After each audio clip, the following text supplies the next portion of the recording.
artista! Você está ouvindo o Unhidecast, o podcast da Unhide School sobre o mercado da arte digital.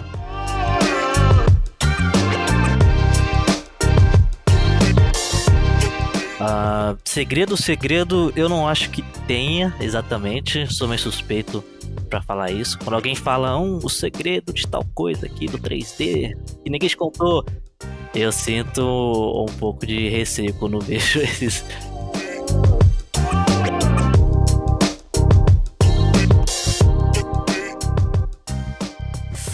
Artistas maravilhosos, o meu nome é Thalita Lefere, sejam bem-vindos e todos muito bem-vindas também a mais um episódio de Unhidecast, o episódio hoje número 90, tá? E o episódio de hoje é sobre render realista. Olha só que tema maravilhoso pra você que fica lutando aí contra o seu render. Pois é. E aí, óbvio que eu não ia falar disso sozinha, até porque estou aqui para aprender muito hoje. Por isso, a gente trouxe nossos convidados maravilhosos, Ian Blanco, que vocês já sabem, é de casa, concurso aqui na Unhide, e Danielzito Teolfi, falei o nome certo, que tá estreando, né, Daniel? Tá estreando aqui com a gente. Perfeito, estreando aí. Vamos nessa, não sei como é que vai ser, mas estamos aqui. Coisa linda. Gente, vai ser um papo maravilhoso, porque a gente vai conversar um pouquinho mais dessa área com esses profissionais que eu admiro demais. Então, vamos trazer... eu falei que com o Dani que eu conhecia por portfólio, não conhecia pessoa, e é muito importante a gente conhecer a pessoa também, porque não só de portfólio se faz um artista. Então, quero trazer Daniel, dar boas-vindas, Dani, pra você contar também quem é você, pra quem não te conhece. Bem-vindo ao Unhidecast, meu querido. Perfeito, muito obrigado. Muito prazer, gente, estar aqui. Eu sou Daniel Teolfi, eu vim da arquitetura, assim, passei... Enfim, tive muito tempo ali na arquitetura, estudei arquitetura, me formei, deu tudo certo para me formar, e aí eu fiz a migração, assim, para arte digital, onde eu me identifiquei mais, assim, né? E hoje em dia eu sou artista generalista na Miyagi. E é isso. Maravilhoso. Amo Miyagi. A gente tem que trazer o Cássio aqui, porque, meu Deus, que lugar maravilhoso. Seja muito bem-vindo, viu? Espero que você se divirta de coração. Perfeito. Tá bom? E temos aqui a presença daquele, que faz arte com cigarro. Você olha uma arte, você vê um cigarro, você fala, conheça esse cigarro, conheça essa cara, conheça essa pessoa estragada, esse personagem que só o Ian consegue trazer estragado do jeito que tá, e com uma beleza inacreditável. Ianzito, meu querido, muito bem-vindo ao Unhidecast. E aí, gente, valeu aí pelo convite e... Vamos nessa aí, vamos trocar uma ideia sobre render e desculpa aí por estragar algumas infâncias, como alguns dizem. Você é conhecido como estragador de crianças? De crianças. Tem que cortar isso, hein? Estragador de infância.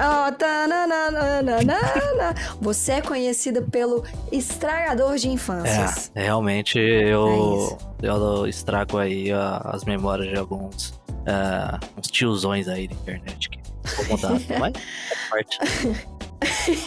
Ian, mas a pergunta é, será que estraga ou traz pra realidade? Porque vamos combinar, né? A gente sabe que o Salsicha ali, já é um pouco estragado. A gente sabe ali o background de cada personagem, vai. A gente só não entendia antes a profundidade de cada um, vai. Exatamente. Eu acho que é bem por aí mesmo. Não. Mas aí tem gente que gosta de ter aquela memória, né? Intocável e tudo mais. Então... Mas essa pessoa não tem que estar na internet, né? Essa pessoa tem que estar... no mosteiro, tem que estar ali quietinha, porque a internet tá aí pra estragar a nossa infância. Menos o Unhidecast tá aqui pra ajudar você na sua jornada de arte digital. Então fica aí rapidinho que eu só vou contar os recadinhos pra vocês rapidinho e já a gente volta pro episódio, tá, gente? Fica aí.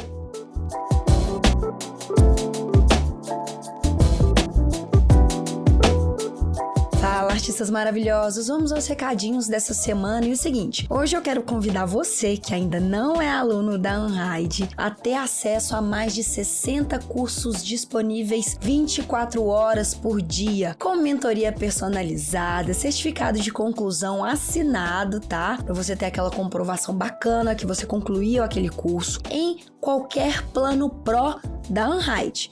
Então, durante a Semana do Artista, a gente tem um cupom para vocês de 15% de desconto no plano anual, semestral e trimestral para você conhecer a Unhide, fazer parte dessa plataforma maravilhosa. Não precisa digitar nome de cupom nenhum, porque ele já é auto-aplicável no checkout. Então, se você estava querendo uma oportunidade para conhecer a Unhide e estudar com a gente, vem, aproveita esse desconto da Semana do Artista e vem ter acesso a mais de 60 cursos com profissionais do mercado, que são aqueles profissionais que a gente admira demais, ensinando vocês a aprimorar sua carreira na arte digital. Chega aí! O segundo recadinho é que eu quero fazer um convite para vocês conhecerem o nosso servidor no Discord, o Café do Povo, que é uma comunidade maravilhosa de artistas que compartilham dicas, participam de desafio, divulgam vagas, tem feedback de trabalho, tem doação de equipamento. Então é uma comunidade absurdamente engajada em melhorar a vida dos profissionais artistas dessa comunidade que só cresce e é extremamente saudável. Eu tenho um orgulho enorme de falar isso. Não precisa ser aluno da Unhide para fazer parte do nosso Café do Povo. É só você clicar aqui no link que vai estar na descrição para vocês. Vem fazer parte. A gente está te esperando aqui, ó, recheado de conteúdo. Chega aí. E por último e não menos importante, a gente quer convidar vocês a participarem das nossas lives lá na plataforma roxinha, sabe? Que faz live, pois é. Toda segunda, quarta e sexta, às 16 horas, ou seja, 4 horas da tarde, a gente tem profissionais maravilhosos streamando conteúdo para vocês de aquarela digital, design de personagem, design de cenário, que é um conteúdo, gente, inacreditável para você deixar ali de segunda tela, sabe? Enquanto você trabalha. Pois é, a gente faz esse conteúdo para deixar a sua semana maravilhosa, a sua semana mais divertida e ter aquele final de tarde gostosinho, tomando um cafezinho, acompanhando uma live de arte digital, tá? O link de tudo isso que eu comentei para vocês estão aqui na descrição desse episódio. Vambora, chega de recadinho que o episódio de hoje ficou incrível. Bora lá, espero vocês nas lives da Twitch, espero vocês no nosso Discord e espero vocês aproveitando mais de 60 cursos aqui na Unhide. Bora pro episódio.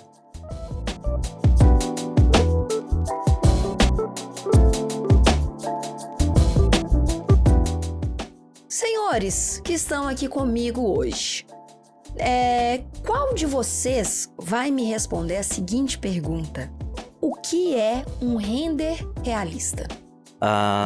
Bom, então, render realista, eu acho que já é meio óbvio, né? Tipo, se parece real, é um render realista. Então, normalmente a gente vai ver isso na iluminação, na textura, na modelagem, né? Se ela for bem equilibrada aí nessas partes, ela com certeza pode ficar realista. Eu não acho que necessariamente realismo é só de trabalhos que representam coisas reais, né? Tipo arquitetura ou paisagem e tal. Isso com certeza dá pra fazer realista. Mas eu também vejo muito trabalho abstrato que fica realista. Então tem muita artista 3D que brinca com formas geométricas, bem abstratas e umas viagens muito maluca com modelagem orgânica, bagunçada, com umas coisas mais psicodélicas e tal, mas quando você vê, parece que é um registro de um estúdio, assim, de uma fotografia. E isso não necessariamente é porque tem algo ali realista, mas sim porque tem fatores naquela imagem que deixam ela de forma natural. Uma iluminação mais bem feita, ou às vezes uma sutileza ali na pós-produção. Então são várias coisinhas que eu acho que quando juntas elas deixam a imagem com essa cara de real. Boa, maravilhoso. Perfeito. Pra mim, assim, eu concordo muito com o que o Ian disse.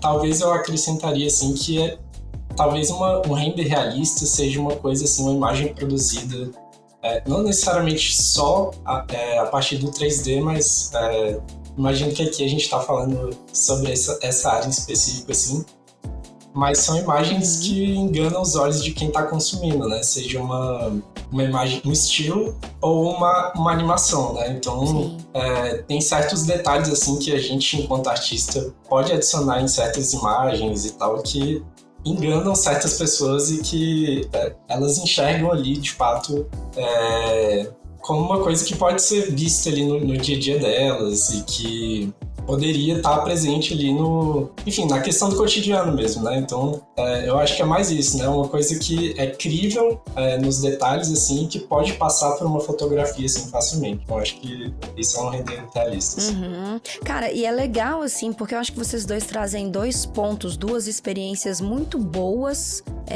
né, de render realista na área de vocês.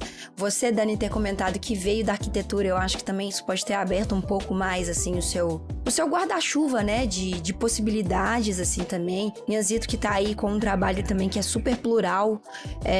Vocês acham que o render realista, assim, ele tá indo pra quais áreas do mercado? Vocês conseguem sentir que tem áreas que pedem mais esse render realista, assim, até pra atender cliente ou pra desenvolvimento de projeto? Para mim, assim, eu acho que todo o campo que envolve o 3D, né, a geração de imagens a partir de softwares que a galera trabalha mais com 3D de fato, eu acho que tem espaço para essa coisa do realismo, né? Tanto no Arquibis, que a gente tem demandas muito grandes, assim, tipo, de construtoras, de imobiliárias, assim, que muitas vezes a galera tem essa vontade de trazer, até por questão de custo mesmo, né? Às vezes é muito mais barato, por exemplo, trabalhar com uma equipe de 3D que vai fazer uma imagem que representa um espaço específico do que, de fato, montar um ambiente. E eu acho que da mesma forma funciona, assim, para visualização de produto. Eu sei que no mercado da publicidade, assim, tem muito essa coisa também, né, de produto de fato. Sim. E na área de VFX, eu acho que é uma das mais importantes, assim, que a gente tem mais como referência, assim, cotidianamente, né? Porque Sim. tem muito uma demanda, assim, tipo, tanto de personagem como de asset, assim, de prop, de inserir em vídeo gravado por, enfim, registros de câmeras, essa coisa de inserir coisas que são produzidas digitalmente em footages, né? Então, eu acho que VFX talvez seja uma das áreas, assim, que eu vejo que tem mais espaço, assim, para essa coisa do realismo. Mas dentro do 3D, pra mim, eu acho que em todas as áreas, assim, tem um pouco disso, né? Sim, pede um pouco disso, né? Exato. Eu acho que é bem isso que o Daniel falou. Na minha experiência, o realismo, ele foi bem presente em publicidade, porque você se deparava com vários projetos que tinham que fazer o produto do cliente, e às vezes não dava para fotografar e acabava indo para o 3D. Então você tinha que fazer a modelagem bem fiel, pegar a textura também, reproduzir ela nos mínimos detalhes. Então isso acabou treinando muito o olho. E fora isso, quando você vai ver empresas de animação, principalmente filme, né, no caso, o 3D para filme, para novela, o que for, ele tem que ser, na maioria das vezes, invisível, né? Então, aí acaba entrando também uma demanda bem alta por 3D mais realista, diferente, às vezes, de jogos ou animação que pode ser mais estilizado. Então. Sim, verdade. A publicidade, ela tem... A gente tem passado, né, por um... Acho que eu comecei, inclusive, com o Cássio, em alguma live que a gente fez na Unhide, o quanto que a publicidade, ela tem se transformado ao longo do tempo, assim. Isso é muito legal de ver, isso é muito rico de ver, porque tem se permitido criar mais e ser mais criativo dentro da publicidade. Obviamente, a gente sabe da limitação de briefing e de dinheiro que a publicidade tem, como qualquer projeto. Mas nos últimos tempos, assim, eu tava assistindo TV aberta e eu não sei a última vez que eu fiz isso, e eu comecei a prestar atenção nos comerciais, e é muito legal ver a qualidade de como as coisas estão surgindo. E digo até em relação ao CB. Dani, você que tá lá na Miyagi, você né, tá envolvido dentro desse projeto, é muito legal ver quanto que tem permitido ter mais espaço para criar produtos melhores. Eu acho que a gente chegou num nível de amadurecimento muito bom para isso, assim. Só que a gente sabe que tem a demanda do mercado, que às vezes não corresponde com com a demanda que tá existindo, né? Tem profissionais ainda que estão precisando se especializar, tem pessoas que ainda não conseguem se especializar do jeito que gostariam. Hoje no mercado, assim, na experiência que vocês dois têm em as duas áreas, você tá no Canadá ainda, né, Ian? Isso, tô. Cara, eu acho que é muito bom porque você tem um ponto de vista do mercado aí que é interessantíssimo, assim. E até, se você puder responder também, complementando com o Dani, você sente aí que o pessoal precisa de profissionais que estão atuantes em um determinado tipo de software? Ou se eles preferem profissionais que precisam se especializar, tipo, em realismo? Você sente que tá precisando de uma demanda específica dentro disso? Específica é difícil dizer. Eu vejo muita oportunidade, assim, variada, tanto para quem tá no estilizado, como para quem tá também no realismo.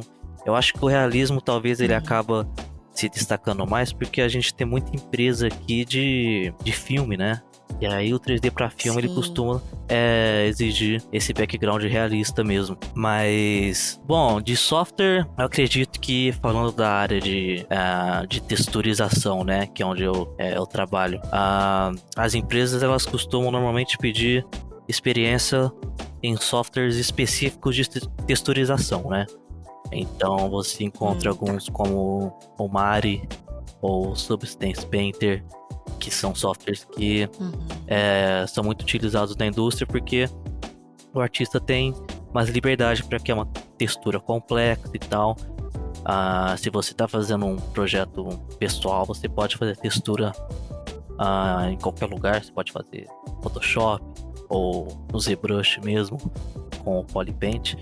Mas em questão de trabalho mesmo, com texturização realista, é bem comum as empresas pedirem uma experiência com softwares específicos para isso.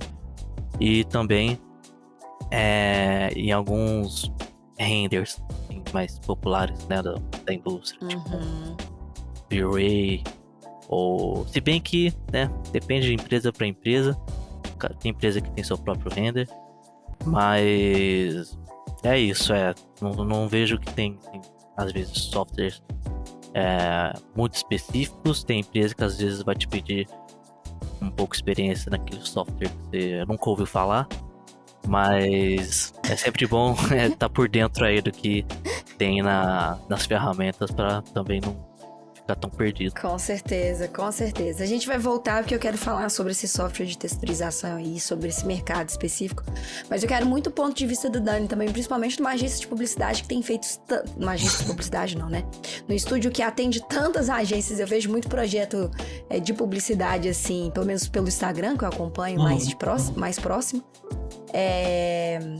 Me conta um pouquinho, assim, dentro do seu dia a dia, se você sente isso, assim, se você sente uma demanda específica por um profissional ou por alguém também que mexe no tipo de software ou que domina alguma... Perfeito. Eu acho que depende muito de empresa para empresa, assim, igual o Ian falou. Hoje em dia, eu posso falar, assim, como referência na Miag, né, apesar de não estar tanto tempo lá, eu sei que a galera usa 3D Max e Corona, né? Para pensar em produção de imagem realista, né, hoje em dia, não necessariamente o software chega a ser uma barreira, né, porque você consegue tirar resultados muito realistas, tanto no Blender, Cycles, que seria o que, por exemplo, a Light Farm, né, que eu fiz um trabalho assim, recentemente com eles, como freela, e aí eles, enfim, acabaram usando o Blender Cycles, assim, renderizador principal. E aí eu acho que, enfim, depende muito de empresa para empresa, mas a gente tem, de fato, no mercado, assim, uma situação de ter certos softwares que tem uma predominância, assim, maior, né? Então você tem, por exemplo, o Maya, o V-Ray que o Ian citou também, acaba sendo um renderizador, assim, que tem tem um espaço maior no mercado. O Arnold também, que muitas vezes assim vem com quem começa a estudar Maya, sei lá, 3D Max, por exemplo. Então acho que assim, depende muito da empresa, mas tem os softwares assim, específicos que estão mais predominantes assim, no mercado, né? Então acho que o Maya talvez seja um dos principais, talvez. Sim. Cara, eu pergunto muito isso de software porque... eu acho que a gente tem uma mania aqui entre nós, profissionais da área mesmo, que dentro da ilustração é a famosa frase qual brush você usa, né? Eu acho que tem muitos aqui artistas digitais, ilustradores que podem escutar e se identificar bastante. Mas a gente tem muito uso de softwares que são gratuitos. E isso é muito importante, assim, para tentar nivelar um pouco o mercado também, para criar mais oportunidade. A gente sabe que, infelizmente, as pessoas ainda não têm condição de ter todos os softwares, porque é caro mesmo. É muita coisa, é muito recurso que acaba saindo. Então, é sempre bom escutar de profissionais que estão no mercado o que está sendo trabalhado, né? O que está sendo desenvolvido, o que está sendo pedido. Até para as pessoas também estudarem e terem também um pouquinho de norte. Por isso que eu acho importante, assim, o software ajuda, mas não é tudo, viu, gente? Lembrando que software não faz carreira. Ian, eu quero trazer um pouquinho da experiência que você tá aí no Canadá, se você puder falar, claro. E o que você tá sentindo de diferença, até de prestação de serviço, se tem alguma diferença do trabalho que você prestava aqui, quando você passou a trabalhar diretamente aí. Se você sente alguma coisa, um vício que a gente tem aqui no Brasil, que aí no Canadá você teve que deixar um pouco de lado, ou então uma coisa do Brasil que você levou pro Canadá, que é incrível, que as pessoas lá no Canadá, aí no Canadá não praticam tanto no trabalho. Como que tá sendo essa experiência pra você? Bom, eu mudei pro Canadá depois da OnRide, né, de 2019. Eu conheci a Tangent na OnRide. Apliquei com eles e acabei mudando. Olha aí! Obrigado, OnRide. Aí apliquei e a começo de 2020 eu tava mudando pra cá com minha esposa. Foi uma mudança grande na carreira, porque no Brasil eu tava mais inserido em publicidade e freela variado e tal, mas a maioria dos projetos era publicidade. E aí eu vim aqui pro Canadá para trabalhar na Tangent, que era empresa de animação. E aí, só pra voltar na parte dos softwares, né? Eles estavam fazendo uma animação no Blender, né? E a galera de texturização de material tava usando o Substance Painter. E aí tinha, acho que ZBrush também, pro pessoal da modelagem e tal. Mas enfim, eu acho que uma das coisas que eu trouxe do Brasil foi essa parte generalista, que acabou sendo bem vista, assim, pelo menos pela Tangent. Eles acharam muito interessante os artistas que vieram do Brasil, né? Junto comigo vieram mais artistas também pela OnRide. Outros eles foram roubando de outras empresas aí do Brasil. E aí... Verdade. Aí eles gostaram muito dessa coisa do generalista no profissional, né, brasileiro. Porque no Brasil a gente normalmente tem que saber fazer de tudo um pouco. Ainda mais em estúdio, assim. É difícil você ficar só numa coisa muito específica. Tipo, só textura ou só modelagem. Normalmente você faz um pouquinho de cada. Sim. E aí aqui acabou sendo um diferencial bacana. Eu entrei no departamento de texturas. Então eu tava sim fazendo uma parte mais específica do processo. Eu só fazia texturização de personagens, né? Textura e material no caso. Porque tem empresa que ainda separa o artista de textura e o artista de material. Na Tangent era textura e material junto. E aí foi surgindo oportunidades dentro da empresa de ajudar em outras partes do projeto que não era só necessariamente textura. E isso acabou sendo bacana porque eu pude ajudar um pouco em grooming, por exemplo, que é a parte de fazer cabelo no 3D. Também algumas coisas um pouco mais técnicas que precisam ser resolvidas em personagens mais específicos, que precisavam de um efeito diferente na textura, às vezes uma animação, alguma coisa movendo na textura, no material. Então era tudo coisa que eu sinto que os artistas daqui, eles às vezes acabam sendo mais específicos no que eles vão fazer. Então o artista de textura acaba focando mais ali nossa área. Mas a galera do Brasil vem igual canivete suíço, pra fazer de tudo. E isso acaba sendo útil também quando você precisa procurar outra empresa, né? Outro emprego, por exemplo. A Tangent, Sim. pra quem não sabe, né? Fechou aí da noite pro dia. E aí a gente acordou um Sim. dia, tava na rua e começamos a procurar, né? Trabalho e tal. E o fato de dar um background mais generalista acaba permitindo que a pessoa possa achar uma oportunidade, às vezes, na modelagem, às vezes textura, às vezes tal.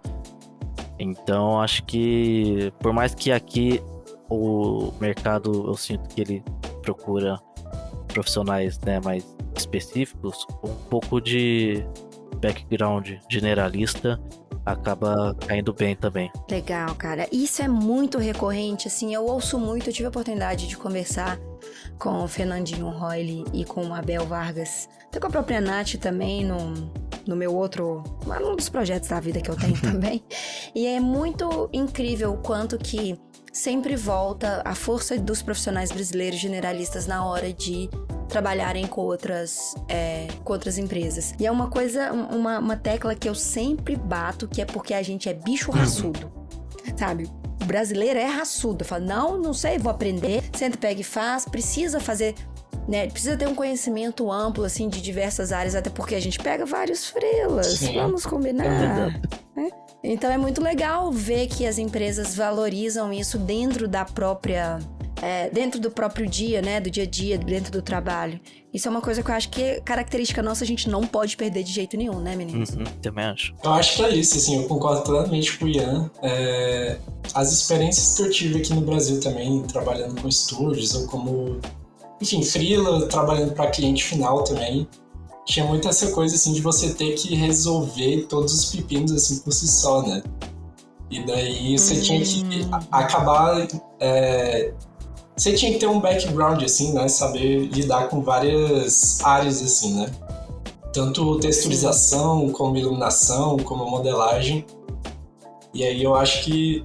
enfim, aqui no Brasil tem muito essa realidade, né? Da gente ser essa coisa do canivete suíço, assim. A gente tem que se virar com o que a gente tem e... Enfim, a gente tem que entregar. Então, a nossa realidade é exatamente essa, né? A gente tem que correr atrás do que de fato vai entregar ali pro cliente o que ele precisa e tal. E aí, enfim, não tem muito essa segmentação de áreas igual o Ian tá falando aí, tipo, em situações fora do Brasil, né? Tipo... E tá estudando o tempo inteiro também, viu? Isso aí é uma coisa que não adianta. Não tem como fugir. Não tem como fugir. Sim.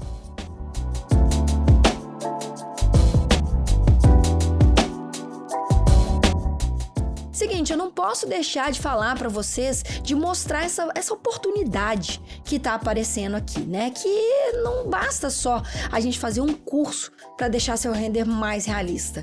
A gente tem que fazer o pacote inteiro. E que sorte que a Unhide School tem vários cursos que vão te ajudar nessa jornada, não é verdade? Olha o ataque de oportunidade aí. Se você nunca baixou o Blender na sua vida, saiba que a gente tem o curso de introdução à modelagem 3D no Blender, tá? Mas tudo bem, se você preferir usar o ZBrush, a gente tem o curso de modelagem no ZBrush do Concept ao Render. E para quem já é um pouco mais avançado e quer ter um portfólio assim bacanudo, impressionante, para ir trabalhar nas gringas ou trabalhar aqui também, a gente tem um curso de Look Dev de personagem 3D do próprio Ian Blanco, brabo, que tá aqui com a gente, que é um profissional inacreditável de maravilhoso. Olha só, gente, fala que não é um pacote do amor, é um pacote do amor. Tá? E se você também tá procurando algum outro curso específico, só você chamar a galera do atendimento da Unhide no chat, que a gente monta assim um roteiro, ó, bonitinho, maravilhoso, de estudos personalizados pra você. Eu quero estudar isso, quero estudar aquilo, tô com dúvida em qual curso começo. Só chamar a gente lá no chat, que a gente vai montar essa grade de roteiro bonitinho, personalizadinho, pra você vir e desdobrar e deslanchar na carreira da arte digital. Porque você sabe que com a Unhide School você pode contar de verdade, tá? A gente auxilia vocês na construção da sua jornada criativa e também nos cursos maravilhosos que a gente tem por aqui. Lembrando que temos cupom de desconto se você tá escutando o episódio na publicação, no dia da estreia dele. A gente tem cupom de 15% off para você no plano semestral e no plano anual.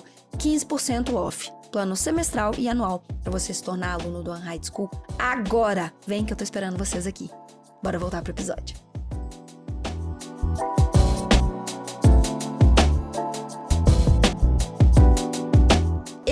quero saber o segredo de deixar um render mais realista.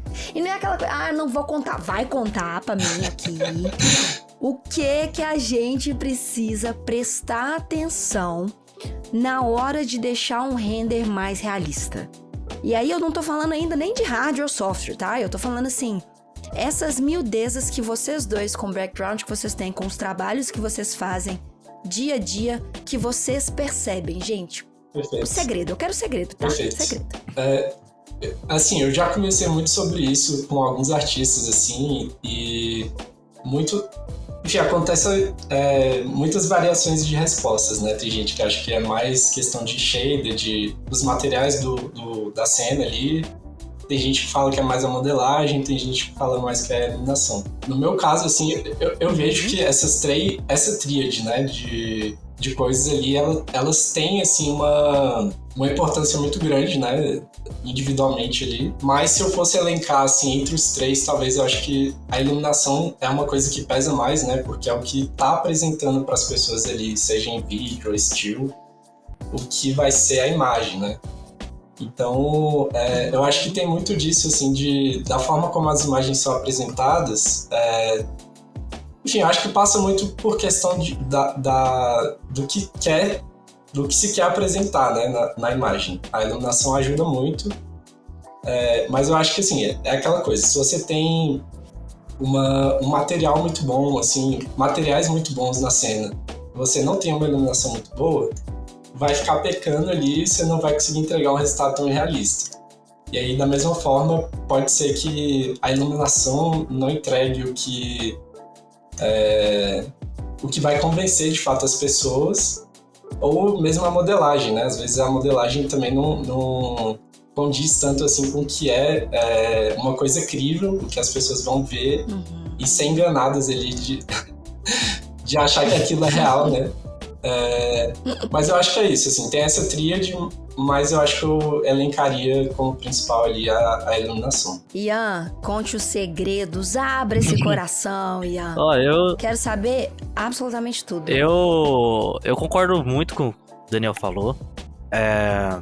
Acho que a única diferença é que eu acho que eu colocaria os três no mesmo equilíbrio, né? Os três, no caso, né? Seria tipo as três partes aí do 3D que ele citou, né? Iluminação, textura e modelagem. Então acho que se o artista negligenciar uma dessas três partes, ele vai acabar tirando essa coisa do realista, né? Na imagem, se é isso que ele busca. Então, uma textura boa e uma iluminação boa, mas uma modelagem ruim não funciona bem. E, enfim, todas essas variações aí, se não tiver bem equilibrado, eu acho que acaba não rolando. Segredo, eu não acho que tenha exatamente. Sou meio suspeito pra falar isso. Quando alguém fala o segredo de tal coisa aqui do 3D que ninguém te contou, eu sinto um pouco de receio quando vejo esses clickbaits, né? As fórmulas, a fórmula né? secreta. Sim. No meu curso. Compra lá. Aí... Odeio, sim. Mas não, falando sério, eu acho que é sempre uma mistura de pequenas coisinhas, né? Então, assim, a parte de textura, você pode observar referências, né, de foto e tal, para fazer uma textura e procurar aquela coisa de sempre colocar variação, né? Não confundir variação com imperfeição. Às vezes a gente acaba colocando um monte de defeitinho ali na textura, na superfície, Sim. achando que aquilo vai deixar realista, quando na verdade fica um monte de ruído ali no objeto e tal. Então às vezes tomar mais cuidado com o micro e o macro. Colocar, por exemplo, uma coisa que eu gosto bastante de fazer é pegar referências e dando um exemplo aqui de um material que eu apanho bastante, que é tecido. Por muito tempo eu fazia tecido pegando imagens, né, de textura em alta resolução, colocando ali, vendo tutorial, e ficava muito preso na parte da textura. Mas quando eu passei a colocar as microfibras, né, do tecido nos materiais de roupa, começou a ficar muito mais realista. Você vê que muita animação ou muito render tem esse tipo de detalhe bem sutil, que é esse pelinho no tecido, que às vezes você nem vê de longe, mas quando tá mais perto você percebe que tem ali. É aquele tipo de coisa que você põe às vezes só pra você. Às vezes a pessoa nem percebe que tá lá, mas inconscientemente acaba ficando um pouco mais realista. Então às vezes você precisa ter essa ideia de tipo, ok, talvez não seja só a textura que tem que ser trabalhada, às vezes pensar um pouco fora, tipo colocar tipo esses detalhes, né, da fibra do tecido. Ou tem artistas até que vai um pouco mais longe, vai fazer, sei lá, uma poeira. O cara é muito maluco ali e quer colocar detalhes bem realista, e aí espalha, né, pedacinhos de poeira ali numa superfície para deixar um pouco mais natural, fios de cabelo. É claro que vai depender também se você vai fazer um render muito perto, né, daquela superfície para mostrar esses detalhes. Sim. Mas, enfim, resumidamente, eu volto naquela parte, né, aquelas 3 partes: iluminação, textura e modelagem. Eu acho que tem sempre que estar numa harmonia para trazer um realismo. Total, cara. Talvez uma coisa assim que pode entrar assim como uma dica, dentro disso que você falou de referência, né?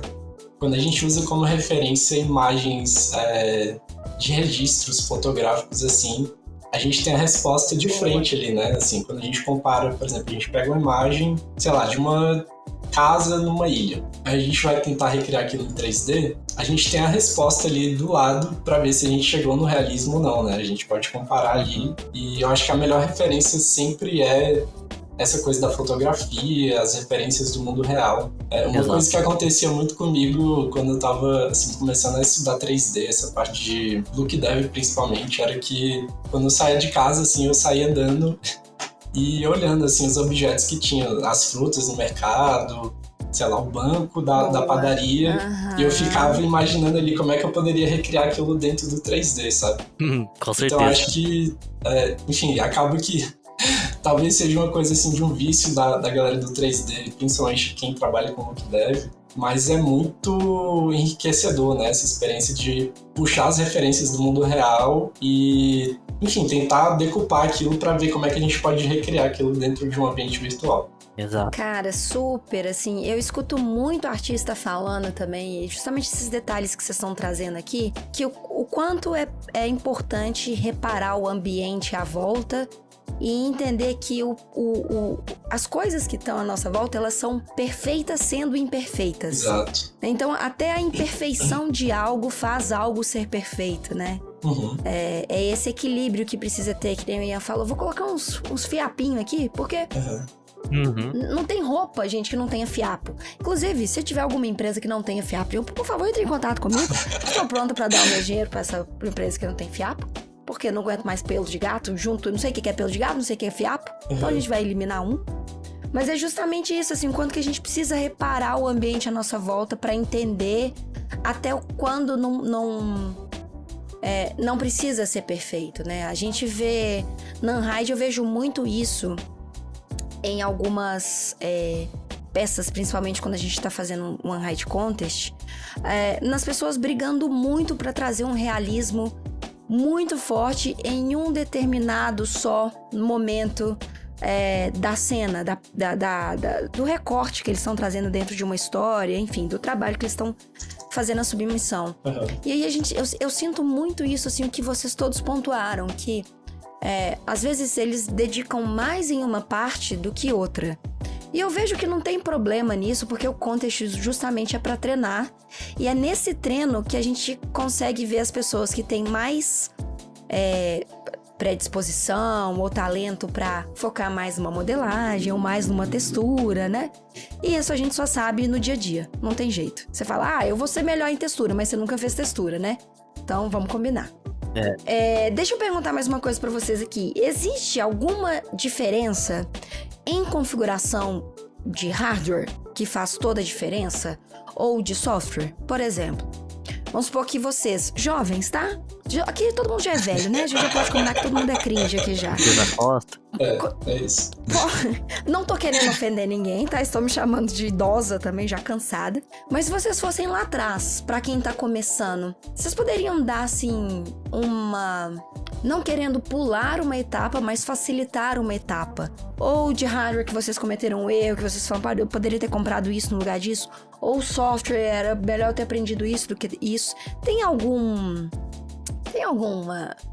segredinho? Eu não vou falar segredinho na coisa da fórmula secreta, não, tá aí? Não é fórmula secreta. Tá tudo bem. Mas é aquela frase, se você pudesse voltar pro seu eu, lá no começo da carreira, que pegou o primeiro freela e tá suando frio porque não sabe quanto cobrar, não sabe como fazer.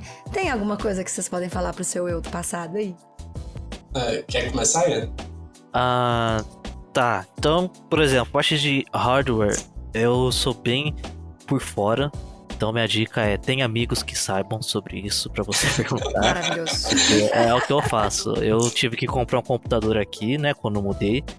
E, cara, foi perguntando pros amigos, preciso de um computador bom que não custe o preço de um carro. E aí, né, que eu invisto em quê e tal. O pouco que eu sei da parte de partes, né, de computador é que vários renders usam GPU, né, que é a placa de vídeo. Então, uma placa de vídeo potente vai acabar te ajudando na velocidade que você vai processar os seus renders. Boa. Os renders que eu conheço que usam placa de vídeo, os cycles do Blender. Outra dica também é o Blender, por ele ser free, você acaba economizando também, né, por usar ele. E ele entrega uma qualidade atualmente muito boa. Ele tá, na minha opinião, lado a lado aí com esses softwares mais gigantes do mercado. E é isso, acho que placa de vídeo é uma parada que acaba ajudando pro render. Agora, tem alguns renders que não usam placa de vídeo. Eu sei que o Arnold, ele tá engatinhando nisso. Ele tem um modo de usar placa de vídeo, mas não é oficial ainda, acho que é meio beta. Então, ele funciona melhor com CPU, aí no caso é o processador. Então, se você já sabe mais ou menos o que você vai fazer, pode ser que vale a pena investir um pouco mais numa placa e tal. Agora, minha dica seria deixar meio distribuído, né?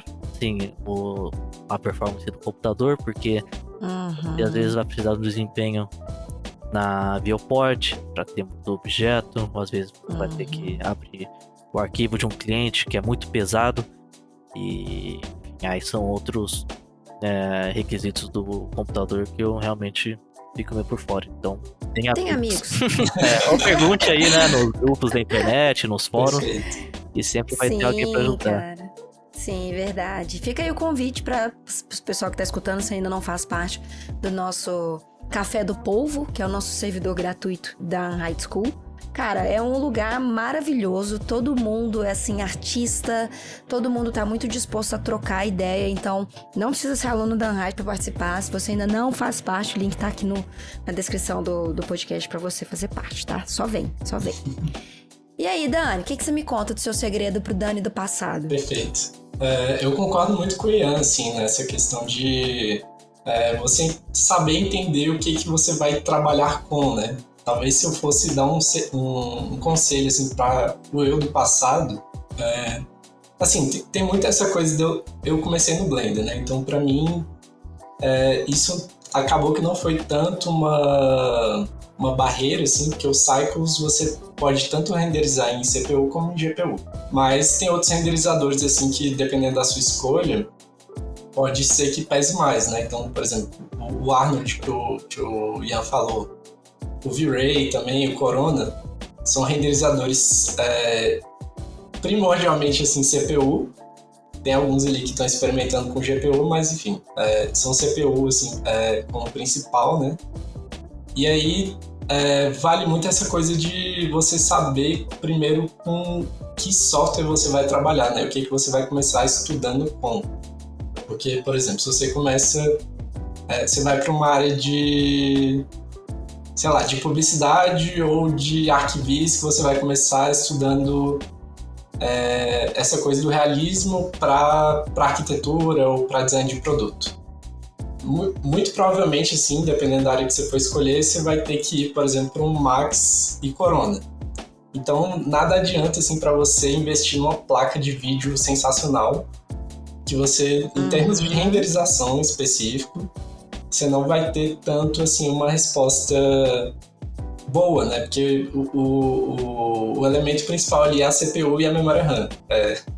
Quando você tem cenas mais complexas, você tem que ter uma RAM muito boa, assim, né? Sei lá, em Arquivist tinha muito essa situação de você ter muitos elementos na cena, aí você tinha que ter, sei lá, 64 de GB no mínimo para poder renderizar certas cenas. Então tem muito essa coisa de você entender em que mercado você quer entrar, quais softwares você vai começar a aprender, porque, enfim, tem outros renderizadores, por exemplo, GPU, que são... tem essa briga, né, do que chega a ser mais rápido ou não, mas, por exemplo, se você for estudar um cinema 4D com Redshift ou Octane, você precisa investir numa placa de vídeo boa, uma NVIDIA no caso do Octane. Então, eu acho que é mais isso, né, saber... e aí vale muito a pena você ter amigos que conhecem um pouco sobre a área, que seguem mais ou menos o conselho do Ian, assim, de saber o que você vai enfrentar futuramente, né? Para você fazer as suas escolhas, assim, saber qual tipo de hardware você tem que investir em. Sim, cara.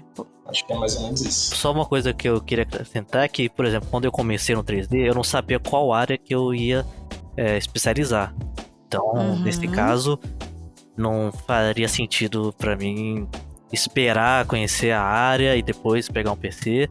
Então eu acabei pegando o PC que dava. É o que dava no orçamento. Sim, e aí é o que tinha pra hoje. Exato. É isso. E aí você vai se virando, né? Aí você vai descobrindo, pô, eu gosto mais de fazer textura, então é isso daqui que no meu próximo update do computador eu vou investir, ou se não, você vai ver que gosta mais de fazer modelagem e tal. Então, às vezes, só depois que você começa a produzir mesmo que você vai se encontrando, né, na área. Então, assim, se você puder comprar um super computador, ótimo. Se não, vê o que dá e você, no pior dos casos, com um computador ruim, você vai aprender muito a otimizar render. Isso é uma boa roda. Sim. E é muito por isso que eu sou meio que pastor, assim, do Blender, né? Porque pra muita gente... E você já ouviu a palavra do Blender? Exatamente. Pra muita gente que tá começando, assim, eu acho que essa coisa de... Às vezes você não tem um PC tão bom, e o Blender, ele tem muito essa coisa de rodar em vários PCs, dependente da configuração, assim, dependendo da área que você for trabalhar com também. Você consegue meio que se virar. E aí tem essa coisa da renderização que você pode usar tanto CPU como GPU. E aí se você investe num computador mediano, ele está começando, o Blender pode ser uma alternativa muito boa, assim, porque ele atende, assim, né? Óbvio que você não vai conseguir fazer tudo nele. Mas ele acaba tendo essa coisa de você poder meio que escolher, assim, você entender de fato que tipo de hardware você tá... exige mais, né, do tipo de trabalho que você tá trabalhando com. E, enfim, por esse motivo eu acabo sendo meio pastor, assim, do Blender pra quem tá começando. Total, cara, faz muito sentido isso. E é muito importante escutar isso, gente, porque por mais que a gente já tenha aqui profissionais que estão escutando a gente, que sabe o que é o Blender, né? Que já tem a noção do que é um render realista, assim, a experiência de cada um de vocês é muito importante pro caminho que a gente também quer seguir, sabe? Eu sempre falo que conhecer pessoas e processos criativos é mais importante do que conhecer portfólio, assim, porque se precisar migrar de área, a gente sabe que a gente migra, se precisar criar coisas diferentes, que nem o Ian topou e o desafio pegou a mala e foi. Eu acho que a gente sempre acaba se apoiando muito bem dentro da nossa prestação de serviço criativo, né? Que cara, é incrível, assim. E eu sou muito suspeita pra falar, mas eu amo processos criativos independente do tamanho que for. Eu acho que quando a gente cria, algo se cria junto, sabe? E é muito importante a gente conversar sobre isso, assim. É muito rico, eu acho, conversar sobre isso. Com certeza. Pra gente finalizar o nosso papo, eu quero tocar em um assunto que algumas pessoas acham muito delicado, assim. Não falam, ai meu Deus, eu não falo disso, mas a gente fala. Política? Hã? Política, eleições, né? Polêmica. Oi, editor! Política a gente tem que falar. Editor, salve like. Biel, coloca esse loop. Tô zoando, para, senão vou ser demitido. Seguinte, quero trazer um assunto que é freelas e a dificuldade que as pessoas têm em cobrar freelas. E eu quero trazer principalmente dentro do render, que é o nosso tópico de hoje aqui. Não precisam falar valores, porque a gente sabe que isso varia muito, mas vocês conseguem dar um norte para uma pessoa que vai começar na carreira agora, ou ainda tem dúvida de cobrar valores de freela, trabalhando com render realista, ou independente de ser render ou não, algum trabalho complementar ao render, assim, vocês podem trazer à luz pro ser humano de como cobrar um freela de um render realista, ou textura, como o Ianzinho faz, enfim. Pra mim, eu acho que assim, pra quem tá começando, não tem tanta experiência assim dessa coisa de fazer orçamento e tal, uma coisa que dá pra pensar assim, bastante é sobre a relação do que é a sua realidade de vida contra o serviço que você entrega, né? Assim, porque nada adianta você ter um serviço mediano ou básico ali de uma pessoa que está iniciando e cobrar muito caro porque suas demandas de vida, sei lá, você tem uma família, você tem, sei lá, 3 filhos, e aí você acaba que tem que ter um input assim, maior, né, em questão financeira. Então, eu acho que é mais essa questão de fazer a média, né, do que seria essas duas coisas. Talvez uma coisa que eu falo muito assim para amigos que chegam tanto na arquitetura como no mundo do 3D, assim, de arte digital, essa coisa de você sabe em que lugar você está em termos de produção, o valor do seu serviço, mais ou menos, assim, e eu acho que é isso, né, comparar com o que é a sua realidade de vida, das suas demandas ali, porque tem gente que acaba que tem necessidades a mais do que outras pessoas, enfim, questão de se manter e tal. E aí, pra mim, eu acho que é mais essa coisa de pesar os dois lados, né? Você entender onde você tá no mercado para você cobrar de maneira justa também pelo trabalho que você tá entregando, mas também você tem que pensar no seu lado, assim, pessoal, né? Então, enquanto trabalhador, de fato, né? Então, sim, acho que é mais essa coisa de pesar os dois lados, né? Entender em que posição você tá e como você pode cobrar da maneira mais justa e de uma forma que te satisfaça, assim, financeiramente, né? As suas demandas pessoais. Maravilhoso. E aí, Azita? Eu acho que é bem isso que o Daniel falou. Tipo, eu sou a pior pessoa possível pra falar disso, porque eu sou péssimo pra fazer orçamento. Sempre sempre tô perdido e tal. Uma dica que eu recebi há um tempo, eu acho bem válida. Bom, eu acho válida, mas eu também não sei cobrar, então posso estar errado. Mas essa é a ideia que chegou pra mim. Você, se você, por exemplo, tem um trabalho fixo e pega freela por fora, e não sabe quanto cobrar, você pode tirar uma média a partir do seu salário, sei lá, faz um cálculo do seu salário e vê quanto que é a sua hora no trabalho fixo. E aí você coloca uma porcentagem extra, porque o teu freela vai ser sempre num horário, né? Hora do seu... Hora extra, né? Hora extra sempre. Vai trabalhar à noite, de fim de semana. Então você pode colocar, sei lá, uma porcentagem extra, 20%, 50% em cima dessa hora. Talvez te dê uma margem aí pra você negociar, né, o seu orçamento com o cliente. Porque tem cliente que vai te pedir um orçamento por hora de trabalho. Às vezes é por dia, às vezes é por projeto. Então, às vezes é um projeto, sei lá, que o cara chega e fala que vai levar só uma semana, aí vira, você já tá um mês fazendo o mesmo serviço, e aí você pode se enrolar, assim, cobrou um valor, às vezes, mais focado no projeto em si do que na sua hora de trabalho. Então, acho que saber a hora de trabalho acaba ajudando bastante. Eu não tinha essa noção antes de sair do Brasil. Aqui é muito mais comum falar sobre preço por hora de trabalho. No Brasil, eu tinha mais a cabeça de salário mensal mesmo. E se alguém perguntasse qual que era a minha hora de trabalho, eu já dava tela azul na hora. Não sabia responder. Então, você fazendo um cálculo aí, tirando como base, se você tiver um trabalho fixo, né? Tirar como base, então depende quanto que vale a sua hora de trabalho. Pode ser, tô falando que é uma regra, mas pode ser um norte para você saber ali a partir de quanto você pode cobrar para um projeto. E aí o resto vai depender sempre da complexidade do projeto, da sua vida, né? Tipo, igual o Daniel falou, suas prioridades, o tanto que você precisa para fechar o mês. Se o freela às vezes vai valer a pena pelo portfólio, ou se é mais pela grana. Mas cuidado também para não cair naquele papo, né, dos clientes. Não, esse freela vai te abrir portas, cobra baratinho. Não, cuidado, né, sempre.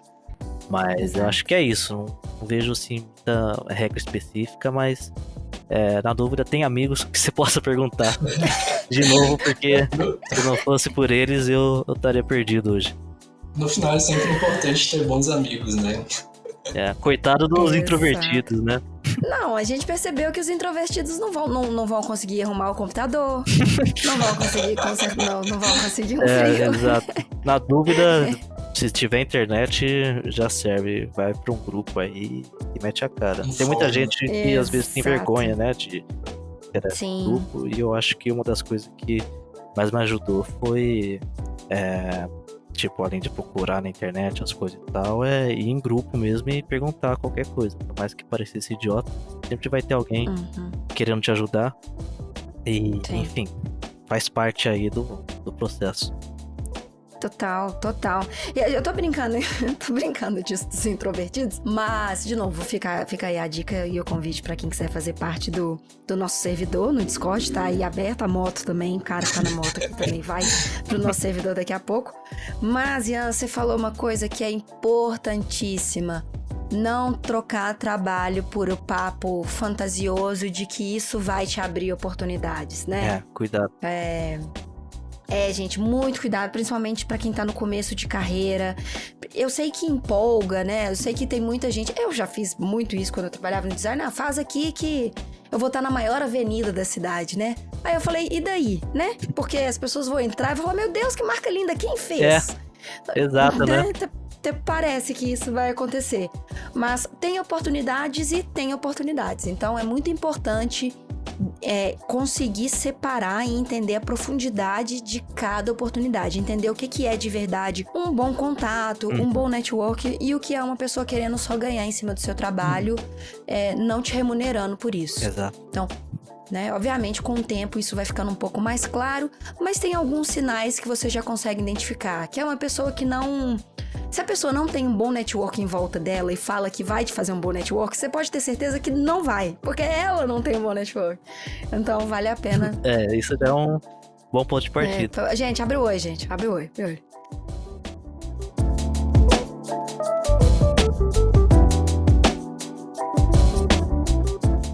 Meninos, eu queria agradecer demais a participação de vocês. Que bate-papo delicioso. Tem outras coisas que eu já quero conversar com vocês, mas vai ficar um convite para um próximo papo. Pra gente encerrar, a gente tem um quadro aqui na Unhide que é o Unhide Indica, onde a gente pede para vocês indicações de alguma série, algum filme, algum jogo, algum tutorial, enfim, qualquer coisa que vocês tenham visto recentemente que aprimorou a carreira de vocês ou que inspirou vocês para criarem projetos autorais, enfim.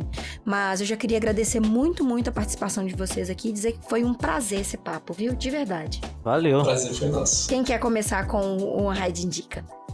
Eu posso começar. Pode ir. Tá. Bom, acho que uma indicação interessante, assim, para mim, em termos de produção, principalmente nos meus projetos pessoais, assim, das coisas que me interessam, que nos meus projetos eu tenho muito essa coisa de pensar no que são enfim, que é a vivência do brasileiro, das brasilidades, assim. E aí tem um artista que puxa muito para um projeto que eu tô fazendo atualmente, que é de um boteco, assim, né? Durante esse período da pandemia. A gente sentiu muito falta disso, né? Dessa coisa de reunir amigos, da vivência da rua mesmo. E aí tem um autor de livros e que tem adaptações em filme também, que eu acho muito interessante, é o Lourenço Mutarelli. E aí com o livro Cheiro do Ralo, assim, que traz muito essa estética do que é o suburbano. E, enfim, a gente como brasileiro se encaixa muito nessa coisa. E eu acho que é uma coisa que todo brasileiro, assim, deveria conhecer, assim, porque é muito rico, traz muito do que é essa vivência, assim, numa cidade grande, nessa vida suburbana. Enfim, eu recomendo bastante. Olha aí, maravilhoso, seu lindo. E obrigada, viu? Assim, de verdade, Dani, volte mais vezes, as portas estão mais que abertas. Muito grato, muito grato. É só um parênteses, ô Daniel, esse que você comentou é um livro ou é um filme? Porque tem um filme, né? Tem um filme que é enfim, interpretado pelo Selton Mello, né, que é o ator principal. Isso. Tem a ver ou é coisa diferente? Tem. É uma adaptação do livro do Mutarelli, do Cheiro do Ralo. Maneiro. Legal, eu recomendo muito. Falaram bem desse filme. Eu sempre bom, deixei pra ver depois e acabei esquecendo. Mas história do brasileirinho, daqui a pouco eu faço. Aí 6 meses depois você fala, olha que negócio que eu tinha que fazer. Virou um monstro. E aí, Anzito, qual que é o seu on-ride indica pra gente? Bom, eu, pra ser sincero, não tenho nada muito específico, eu acho. O Daniel comentou as coisas do projeto, envolvendo coisa brasileira e tal, e saiu um curta esse ano de um artista brasileiro, né, do Pedro Conte, que foi baseado, inspirado, né, na convivência da quarentena. E eu acho que vale a pena aí todo mundo dar uma olhada, porque toda vez que eu assisto aquilo me dá uma crise de identidade sobre, meu Deus, que coisa mais bonita, né? Olha só, tipo, aquilo me inspira bastante, emociona também e me faz pensar bastante sobre assim, o que produzir e como trazer também coisa da nossa cultura nos trabalhos pessoais, né? Às vezes eu tenho esse receio de às vezes estar produzindo só algo meio enlatado, então essa coisa de colocar mais da cultura brasileira no nosso trabalho eu acho que é muito bacana e enfim, é o que às vezes acaba diferenciando também um artista. Então esse curta seria uma indicação. Agora sobre coisas que eu tô consumindo atualmente, eu tô numa fase mais de ler quadrinho, pegando uns clássicos, então tô preguiçoso pra livro atualmente e tô lendo mais quadrinho. Tem desenho e tal, então minha criança interior acaba ficando feliz. Tô vendo aí clássicos do Batman, por exemplo, já que saiu o filme recente, me divertindo aí. Maravilhoso. Cara, o curta do Pedro é o Tamo Junto. Isso, só esqueci de falar o nome, né? Foi mal. Só um detalhe. Não, detalhe. Tem algum amigo que vai falar o nome, não preocupa não. Isso aí é um amigo que você vai falar. Boa, valeu. Olha eu aqui, ó. Olha eu aqui falando. O curta Tamo Junto é incrível. Tem isso o Roy, eu conversei com o Roy esses dias também. E ele indicou também esse curta do Pedro pela... Cara, o quanto que a gente se identifica com tudo ali, né? E a gente presta atenção na mensagem principal, porque todos os objetos ao redor, toda a história ao redor, toda a storytelling, nos pequenos detalhes, eles já conversam diretamente com a gente. Eu acho que é uma aula de ambientação com uma qualidade que não perde pra nada de Pixar, Disney. Não tá incrível. Então, a gente vai deixar os links aqui embaixo também pra vocês escutarem, porque vale muito, muito, muito a pena. É foda. Verdade. Boa lembrança, viu? Boa lembrança. Meninos, então é isso. Mais uma vez, muito obrigada pela participação de vocês aqui. Foi maravilhoso. Voltem mais vezes, viu? Muito grato de estar presente aí. Eu que agradeço o convite. É sempre legal aqui trocar ideia com o pessoal da Ride. Assim que vocês quiserem aí marcar outro bate-papo, é só mandar um alô.